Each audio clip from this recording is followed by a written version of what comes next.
आज हम बात करेंगे लिस्ट के बारे में। डायरेक्ट सेलिंग में कई साथियों का सवाल होता है, क्या लिस्ट बनाना ज़रूरी है? साथियों, मैं तो यही कहूँगा कि लिस्ट के बिना कामयाबी डायरेक्ट सेलिंग में तो नामुमकिन है। बात आती है लिस्ट हम क्यों बनाएं। साथियों, आज जो भी हम काम कर रहे हैं, चाहे वो शादी विवाह हो, मुंडन हो, कुछ भी अगर हम घर में कोई ऐसा शुभ काम करते हैं तो सबसे पहला काम होता है कि हम कहते हैं लिस्ट बनाओ।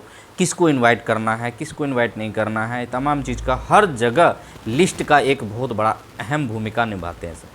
साथियों, मैं बता दूं, डायरेक्ट सेलिंग में जहाँ तक बात है लिस्ट बनाने की, जब हमारे पास लिस्ट बन के तैयार हो जाता है, जिस तरीके से अगर मैं एग्जांपल बताऊं, हम कोई मकान तैयार करते हैं तो मकान बनाते समय सबसे पहले हमें रॉ मटेरियल की ज़रूरत पड़ती है। जैसे ईंट, रोड़ी, बदरपुर, सीमेंट वगैरह वगैरह बहुत सारे मटेरियल की ज़रूरत पड़ती है।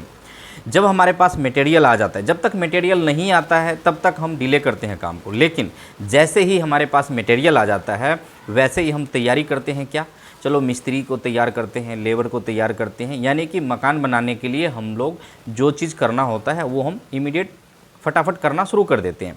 सेम इसी तरीके से जब हमारे पास रॉ मटेरियल, डायरेक्ट सेलिंग में रॉ मटेरियल क्या है, ये लिस्ट, जब हमारे पास लिस्ट बन के तैयार हो जाता है तो हमारे अंदर एक ऐसी भावना, यानी कि काम करने की एक ऐसी ललक पैदा हो जाती है कि जब हमारे पास रॉ मटेरियल है, यानी कि डायरेक्ट सेलिंग में लिस्ट रॉ मटेरियल हो गया, क्योंकि यहाँ पे हमें प्रोस्पेक्ट की ज़रूरत पड़ती है, नए नए लोगों की ज़रूरत पड़ती है, और वो हमें ऐसे नहीं पता लगता है जब तक हमारे पास लिस्ट ना हो। अब बात आती है कि लिस्ट बनाएं कैसे। साथियों, कई साथी ऐसे हैं, क्या करते हैं, लिस्ट अपना एक तरफ से लिखना शुरू कर देते हैं, जैसे जैसे नाम याद आता है वैसे वैसे नाम लिखने शुरू कर देते हैं। लेकिन अगर एक सिस्टम से लिस्ट बनाया जाए तो बहुत बेहतरीन रिजल्ट आ सकता है। जैसे अगर C1 की बात करें, कस्टमर, यानी कि C1 हम इसलिए नाम दिए कि C से कस्टमर, मान के चलिए कि कॉन्टैक्ट, C से कस्टमर, C से कॉन्टैक्ट, कुछ भी हम कह सकते हैं। तो C1, अगर C1 की बात करें तो C1 में ऐसे लोगों को रखें जो हमारे फैमिली के हो। फैमिली मेम्बर में जितने भी शख्स आते हैं, जितने भी हमारे फैमिली मेम्बर के हैं, सबका C1 में लिस्ट होना चाहिए, नाम होना चाहिए। उसके बाद आता है C2। C2 में हमारे जितने भी फ्रेंड सर्कल है, चाहे स्कूल के फ्रेंड हो, कॉलेज के फ्रेंड हो, जहाँ के भी फ्रेंड हो, वो C2 में होने चाहिए। उसके बाद आता है C3। C3 में हमारे जितने भी काम करने वाले, जहाँ हम ऑफिस में काम करते हैं, जहाँ भी हम काम करते हैं, वहाँ पे जो हमारे नेबर में, हमारे आजू बाजू में जो हमारे साथी होते हैं, हमारे काम करने वाले जो साथी होते हैं, कलीग होते हैं, उनका नाम होना चाहिए, यानी कि वो C3 में हो गए। C4 में आता है कि हम जिस रास्ते से जा रहे हैं, जिस पार्क में घूमने जा रहे हैं, जिस जिम में जा रहे हैं, डेली देखते हैं, रोज़ हम उनसे हमारी मुलाकात होती है, बातचीत होती है, ना तो उनका नंबर हमारे पास है, ना मेरा नंबर उनके पास है।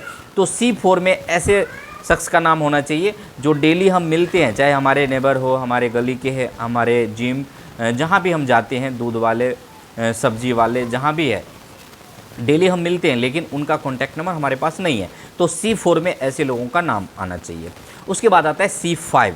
C5 बहुत ही मोस्ट इंपॉर्टेंट लिस्ट होता है साथियों। C5 होता है अननोन पर्सन, और डायरेक्ट सेलिंग में जिसका C5 जितना बड़ा होगा वो उतना तेज़ी में कामयाब होगा, उतना जल्दी कामयाब होगा, क्योंकि ये अनलिमिटेड होता है। ये जो कॉन्टैक्ट C5 का होता है साथियों, आप जितना बड़ा चाहें उतना बड़ा कर सकते हैं, जब तक चाहें तब तक आप इसको बड़ा कर सकते हैं, क्योंकि वो लिस्ट ख़त्म नहीं होता है।